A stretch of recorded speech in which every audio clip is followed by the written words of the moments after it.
Hello students, today I am going to discuss with you step for integration by parts. Very easy step, only 5 steps you get the answer in few seconds. This is very important topic for class 12. एक example के through हम understand करेंगे. This is the example. First step होती है choose U and V according to the lead rule. Lead rule आपको screen पे दिखाई दे रहा होगा. सेकेंड स्टेप होती है when we choosing U and we always remember differentiate the U function. हमें यू फंक्शन को क्या करना है बच्चों, डिफ्रेंशिएट ही करना है.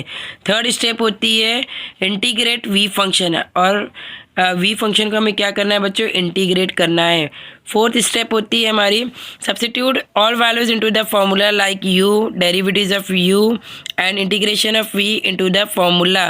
लास्ट स्टेप होती है हमारी सिंप्लीफाई एंड सॉल्व इट.